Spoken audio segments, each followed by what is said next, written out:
അവലുണ്ടോ നമ്മുടെ വീട്ടിൽ? എന്നാൽ പിന്നെ ഒന്നും നോക്കണ്ട, 2 മിനിറ്റിൽ റെഡിയാക്കി എടുക്കാൻ പറ്റിയ നല്ലൊരു അടിപൊളി ബ്രേക്ക്ഫാസ്റ്റ് റെസിപ്പിയാണ് കേട്ടോ. ഇന്ന് വാട്ടാനോ കുഴക്കാനോ പരത്താനോ ചൂടാനോ ഒന്നും നിൽക്കണ്ട, നല്ല സിമ്പിളാണ്, എന്നാൽ നല്ല ടേസ്റ്റാണ് കേട്ടോ. അപ്പോൾ ഇതിന് നമുക്ക് മെയിനായിട്ട് വേണ്ടത് അവലാണ്. ഞാനിവിടെ 250 ഒരു ml കപ്പിൽ 1 കപ്പ് അവലെടുത്തിട്ടുണ്ട്. ഇനിയിപ്പോൾ വെളുത്ത അവലായാലും നല്ല കട്ടിയുള്ള അവലായാലും ഏതെടുത്തിട്ടും നമുക്കിത് റെഡിയാക്കിയെടുക്കാം. അപ്പോൾ ദാ ഈ ഒരു കപ്പിന് അവലിന് നമുക്ക് വേണ്ടത് 2 കോഴിമുട്ടയാണ്. അപ്പോൾ നിങ്ങൾ കുറച്ച് ഉണ്ടാക്കുന്നുണ്ടെങ്കിൽ 1 കോഴിമുട്ടയുടെ ആവശ്യം മാത്രമേ ഉള്ളൂ. 2 കോഴിമുട്ടയും ഞാൻ ദാ ഇതുപോലെ ഒരു ബൗളിലോട്ടൊന്ന് പൊട്ടിച്ച് വയ്ക്കുകയാണ്. അപ്പോൾ നമ്മുടെ വീഡിയോ കാണുമ്പോൾ നിങ്ങൾക്ക് ഇഷ്ടമാവുന്നുണ്ടെങ്കിൽ എല്ലാവരും നമ്മുടെ വീഡിയോക്ക് ഒരു ലൈക്കൊക്കെ തരും കേട്ടോ. ഇപ്പോൾ മഴയാണ്, രാവിലെ എണീക്കുമ്പോൾ അധിക ദിവസങ്ങളും കറണ്ട് ഉണ്ടാവില്ല. അപ്പോൾ അരി അരിക്കാൻ പറ്റാത്തൊരവസ്ഥ അല്ലെങ്കിൽ പൊടി ഇല്ലാത്തൊരു ടൈമിലൊക്കെ കുറച്ച് അവലൊക്കെ ഉണ്ടെങ്കിൽ നമുക്ക് ടേസ്റ്റി ആയിട്ട് ഉണ്ടാക്കിയെടുക്കാൻ പറ്റിയ നല്ലൊരു വിഭവം തന്നെയാണ്. ചെയ്ത് നോക്കണേ. പിന്നെ ഇതിലോട്ട് നമുക്ക് പച്ചമുളക് വേണം കേട്ടോ. അപ്പോൾ നമ്മുടെ എരിവിന് ആവശ്യത്തിന് പച്ചമുളക് നമുക്ക് ചേർത്ത് കൊടുക്കുക. ഞാനിവിടെ 3 എടുത്തിട്ടുണ്ട്, വലിയൊരു എരിവൊന്നുമില്ല. പിന്നെ ഇതിലോട്ട് നമ്മൾ ചേർക്കുന്നത് ചെറിയുള്ളിയാണ്. ചെറിയുള്ളി ഒരു 10ഓളം ചെറിയുള്ളി എടുത്തിട്ട് ഇതാ ഇതുപോലെ ചെറുതായിട്ടൊന്ന് കട്ട് ചെയ്യാം. വലിയുള്ളി എടുത്താലും കുഴപ്പമൊന്നുമില്ല, പക്ഷേ ഒന്നുകൂടി ടേസ്റ്റ് എന്ന് പറയണത് നമ്മൾ ചെറിയുള്ളി വെച്ച് ചെയ്യുമ്പോഴാണ് കേട്ടോ. ചെറിയുള്ളി ഇതുപോലെ നീളത്തിലൊന്ന് അരിഞ്ഞെടുക്കാം. ഇത് നമുക്ക് പെട്ടെന്ന് ഉണ്ടാക്കാനായിട്ട് പോവാം. അപ്പോൾ ഞാനിവിടെ ഒരു പാൻ ചൂടാക്കാൻ വെച്ചിട്ടുണ്ട്. ചൂടായ പാനിലോട്ട് 1 ടീസ്പൂൺ വെളിച്ചെണ്ണയാണ് ഒഴിച്ച് കൊടുക്കുന്നത്. ഈ ഒരു ഐറ്റം എന്തായാലും നിങ്ങൾ വെളിച്ചെണ്ണ തന്നെ ട്രൈ ചെയ്യണം കേട്ടോ. അപ്പോൾ ഇതിൻ്റെ ഒരു കറക്റ്റ് ടേസ്റ്റ് നമുക്ക് കിട്ടുള്ളൂ. വെളിച്ചെണ്ണ ചൂടായി വരുമ്പോൾ നമുക്കിതിലോട്ട് 1 ടീസ്പൂൺ കടുക് ഇട്ടൊന്ന് പൊട്ടിച്ചെടുക്കാം ആദ്യം. അതുപോലെ തന്നെ കടുക് നന്നായിട്ടൊന്ന് പൊട്ടി വരട്ടെ കേട്ടോ. അതിനുശേഷം നമ്മളിവിടെ കട്ട് ചെയ്ത് മാറ്റി വെച്ചിട്ടുണ്ടായിരുന്ന ചെറിയുള്ളി, 1 തണ്ട് കറിവേപ്പില, ഇവ രണ്ടും ഇട്ടിട്ട് നന്നായിട്ടൊന്ന് മൂപ്പിച്ചെടുക്കാം. ഇവിടെ ഭയങ്കര മഴയും കാറ്റൊക്കെയാണ് കേട്ടോ. അപ്പോൾ ഈ ഡോറൊക്കെ ഇതാ തന്നെത്താൽ അടിയുന്ന സൗണ്ടാണ് നിങ്ങൾ കേൾക്കുന്നത്. അപ്പോൾ കറിവേപ്പിൻ്റെ കാര്യത്തിലൊന്നും പിശുക്ക് കാണിക്കണ്ട കേട്ടോ. 1-2 തണ്ട് നമുക്ക് ഇട്ട് കൊടുക്കാം. ഉള്ളി ഒരുപാട് അങ്ങ് വാടിക്കിട്ടൊന്നും വേണ്ട, ഒന്ന് കളറൊക്കെ ഒന്ന് ചേഞ്ചായി ചെറുതായിട്ട് അതിൻ്റെ ഒരു പച്ച സ്മെല്ലൊക്കെ ഒന്ന് പോയി കിട്ടിയാൽ മതി. ഇതെന്തായാലും നിങ്ങളൊന്ന് ചെയ്ത് നോക്കണം. മുതിർന്നവർക്കും കുട്ടികൾക്കൊക്കെ ഒരുപാട് ഇഷ്ടമാവും കേട്ടോ. പ്രത്യേകിച്ച് ഈവനിങ്ങിലൊക്കെ എന്തെങ്കിലും ഒരു ചായക്കടയൊക്കെ സിമ്പിളായിട്ട് എന്നാൽ ഈ ഒരു മഴത്തൊക്കെ നമുക്ക് കഴിക്കാൻ പറ്റിയ നല്ല സൂപ്പർ പലഹാരമാണ്. ചെയ്ത് നോക്കുക. ചെയ്ത് നോക്കിയാൽ മാത്രം പോരാ, ഫീഡ്ബാക്ക് ഒന്ന് അറിയിക്കണേ.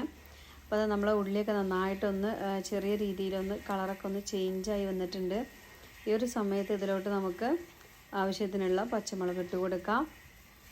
അപ്പോൾ ഞാനിത് അവിടെ ഒരു 3 പച്ചമുളകാണ് കേട്ടോ എടുത്തത്. നിങ്ങൾക്ക് വേണമെന്നുണ്ടെങ്കിൽ എരിവ് നല്ല ഇഷ്ടമുള്ള ആൾക്കാരാണെന്നുണ്ടെങ്കിൽ അതിനനുസരിച്ച് എരിവിൻ്റെ അളവൊക്കെ ഒന്ന് പച്ചമുളകിൻ്റെ അളവൊക്കെ ഒന്ന് കൂട്ടി കൊടുക്കാം. ഇനി ഇതിലോട്ട് നമ്മൾ മസാലപ്പൊടികളൊക്കെ ഇടുകയാണ്. അവിടെയും നമ്മൾ കുറേ ഒന്നും വലിച്ചു വാരി ഇടുന്നില്ല. 1 നുള്ള് മഞ്ഞൾപ്പൊടിയും 1 നുള്ള് ഗരം മസാല, 1 നുള്ള് എന്ന് പറയുമ്പോൾ ഒരു 1/4 ടീസ്പൂൺ രണ്ടും വരുന്നേ ഉള്ളൂ കേട്ടോ. ഒരുപാട് ഇട്ട് കൊടുത്ത് കൊളാക്കി എടുക്കണ്ട, എല്ലാം കുറേശ്ശെ ഇട്ട് കൊടുത്താൽ മതി. പൊടിയൊക്കെ ഒന്ന് ചൂടാക്കിയതിന് ശേഷം ആണ് ഞാനിതിലോട്ടൊരു 1/4 ടീസ്പൂൺ വെളുത്തുള്ളിയുടെയും ഇഞ്ചിയുടെയും പേസ്റ്റ് ഇട്ട് കൊടുക്കുന്നത്. അതും ഒരുപാട് ഇട്ട് കൊടുക്കരുത്, കുറച്ചിട്ട് കൊടുത്താൽ മതി കേട്ടോ. കണ്ടല്ലോ, ഈ ഒരു സ്പൂണിലോട്ട് വളരെ കുറച്ച് ചേർത്ത് കൊടുക്കാം. ഇനിയിപ്പോൾ നിങ്ങൾക്ക് കട്ട് ചെയ്ത് ചേർക്കണവർക്ക് ഇഞ്ചി വെളുത്തുള്ളിയും ചെറുതായിട്ട് അരിഞ്ഞ് ചേർത്ത് കൊടുക്കണവർക്ക് അങ്ങനെയും ചെയ്യാം കേട്ടോ.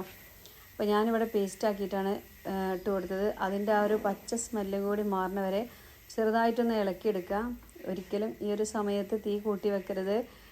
തീ കൂട്ടി വെക്കുന്ന സമയത്ത് ഈ പൊടികളൊക്കെ ഉണ്ടല്ലോ പെട്ടെന്ന് കരിഞ്ഞ് പിടിക്കും. പിന്നെ നമ്മൾ ഉണ്ടാക്കുന്ന പലഹാരം ആകെ കൊള്ളായിട്ട് പോകും കേട്ടോ. ഇനി ഒരു സമയത്ത് 2 കോഴിമുട്ടയാണ് നമ്മളിതിലോട്ട് ഒഴിച്ച് കൊടുക്കുന്നത്.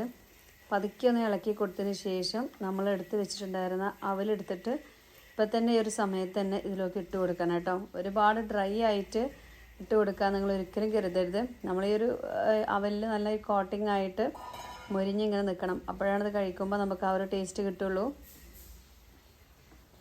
ഇനിയിപ്പോൾ വേറെ ഒന്നും നോക്കണ്ട, നന്നായിട്ട് അങ്ങോട്ട് മിക്സ് ആക്കുക. ഒരു 2 മിനിറ്റ് വെച്ചിട്ട് നമുക്കിതൊന്ന് മിക്സ് ആക്കി എടുക്കണം കേട്ടോ. നന്നായിട്ട് മിക്സ് ആക്കിയാൽ അത് ആ ഒരു മുട്ടയുടെ ആ ഒരു ഇതുണ്ടല്ലോ അതിൽ കിടന്നിട്ട് തന്നെ ഒന്ന് നനഞ്ഞ് ഒന്ന് അടിപൊളിയായിട്ട് കിട്ടും. നമുക്ക് കുറഞ്ഞ തീയിലിട്ടിട്ട് ഒന്ന് ഇളക്കിക്കൊണ്ടിരിക്കുക.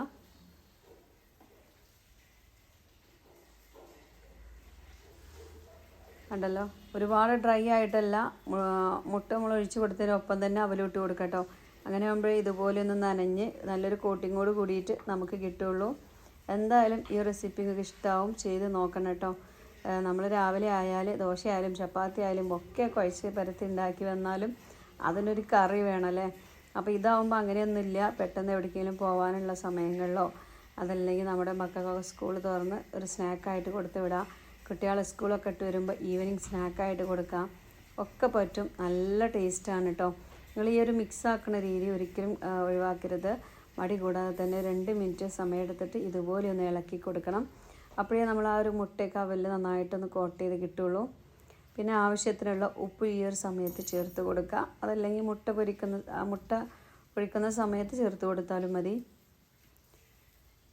ഉപ്പും കൂടി ഇട്ടിട്ട് ഒന്നുകൂടി നമുക്ക് നല്ലോണം മിക്സ് ആക്കി എടുക്കണം കേട്ടോ. ഇനി നമുക്കിതിലോട്ട് 1 ടീസ്പൂൺ പാലൊന്ന് ഒഴിച്ച് കൊടുക്കണം. പാലൊഴിച്ച് കൊടുക്കുമ്പോൾ ഈ അവലൊക്കെ ഒന്നുകൂടി സോഫ്റ്റായിട്ട് വരും. ഇനിയിപ്പോൾ നിങ്ങളെ കയ്യിലില്ലെങ്കിൽ കുഴപ്പമൊന്നുമില്ല, 1 ടീസ്പൂൺ വെള്ളം ഒഴിച്ച് കൊടുത്താലും മതിയാവും കേട്ടോ. അല്ലെങ്കിൽ നമ്മുടെ ഈ ഒരു അവലിൻ്റെ ഇത് ഒരുപാടങ്ങ് ഡ്രൈ ആയിട്ട് പോവും. അപ്പം ഞാനിതാ അതിലോട്ട് കണ്ടല്ലോ, ഒരുപാടൊന്നും വേണ്ട, ഒരേ 1 ടീസ്പൂൺ കേട്ടോ. ഇനിയിപ്പോൾ നല്ല കട്ടിയുള്ള അവലാണെന്നുണ്ടെങ്കിൽ ഇതുപോലെയൊന്നും പെട്ടെന്നൊന്നും നനഞ്ഞ് കിട്ടൂല, നല്ല ഹാർഡായിട്ടായിരിക്കും നിൽക്കുക. അപ്പോൾ അതിനുള്ള പാലും കൂടി നമുക്ക് ഒഴിച്ച് കൊടുക്കേണ്ടി വരും. ഇതിപ്പോൾ നല്ല നൈസായിട്ടുള്ള അവലാണ് കേട്ടോ. അപ്പോൾ നമുക്ക് 1 ടീസ്പൂൺ പാൽ തന്നെ മതി. നന്നായിട്ടൊന്ന് മിക്സ് ചെയ്തിട്ടുണ്ട്. ഇത്രയേ ഉള്ളൂ കേട്ടോ പരിപാടി. സിമ്പിളല്ലേ, നല്ല ടേസ്റ്റാണിത് കഴിക്കാനായിട്ട്. അവലില്ലാത്ത വീട് എവിടെയല്ലേ. അവൽ നമ്മളെല്ലാവരും കൊണ്ടുവന്ന് വെക്കും. അവലും ശർക്കരയും തേങ്ങയും ചെറിയ ഉള്ളിയൊക്കെ ഇട്ടിട്ട് നന്നായിട്ട് കുഴച്ച് കഴിക്കാനായിട്ട് വേറെന്ത് രുചി, നല്ല രുചിയല്ലേ. പ്രത്യേകിച്ച് ഈ ഒരു മഴത്തൊക്കെ ഇതുപോലുള്ള അതൊക്കെ എല്ലാവർക്കും ഇഷ്ടമാവും. ഏതായാലും നല്ല രുചിയുണ്ട് ഇത് കഴിക്കാനായിട്ട്. തീർച്ചയായിട്ടും നിങ്ങൾ ചെയ്ത് നോക്കുക. ചെയ്ത് നോക്കിയിട്ട് ഫീഡ്ബാക്ക് ഒന്ന് അറിയിക്കാം. ഇനി നമുക്കിത് വേറൊരു ബൗളിലോട്ടൊന്ന് മാറ്റി കൊടുക്കണം കേട്ടോ.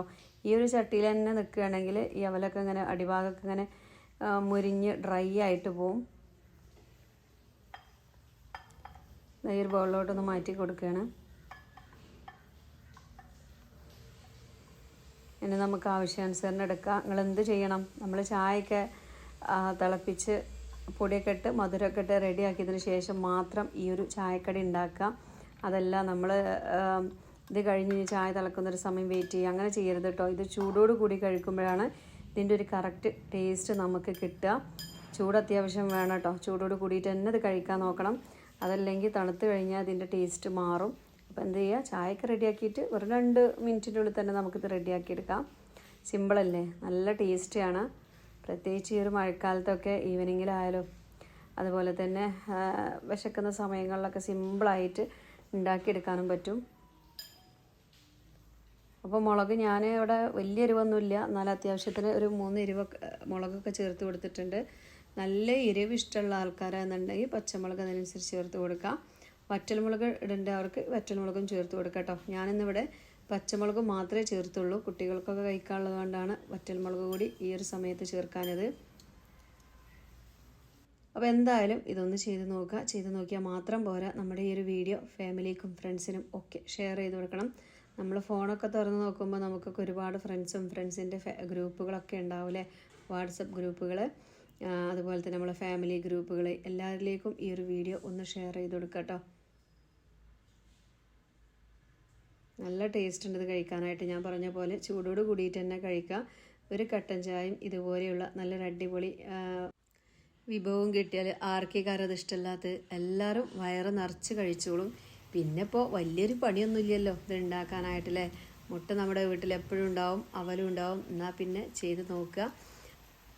ഇപ്പോൾ അത് കുട്ടികൾക്ക് ഇഷ്ടമാവോ അങ്ങനെയൊന്നും ആരും ടെൻഷൻ ആവേണ്ട. കുട്ടികളൊക്കെ വളരെ ഇഷ്ടത്തോടു കൂടി തന്നെ കഴിക്കും കേട്ടോ. എരിവിൻ്റെ അളവൊക്കെ ഒന്ന് കുറച്ചിട്ട് നല്ല അടിപൊളിയാക്കി ഉണ്ടാക്കി കൊടുക്കാം. അപ്പോൾ അതാ പുറമേ നല്ല മഴയൊക്കെ ഇങ്ങനെ പെയ്തുകൊണ്ടിരിക്കുകയാണ്. ഈ ഒരു മഴയത്ത് ഇതുപോലൊരു പ്ലേറ്റ് നമ്മുടെ ചായക്കടിയും ഒരു കട്ടനും കിട്ടിയാൽ ആർക്കേക്കാരും ഇഷ്ടമല്ലാത്ത എല്ലാവരും കഴിച്ചോളും. എന്തായാലും ചെയ്ത് നോക്കുക, ഫീഡ്ബാക്ക് അറിയിക്കാം കേട്ടോ. അപ്പോൾ എല്ലാവരോടും അസ്സലാമു അലൈക്കും.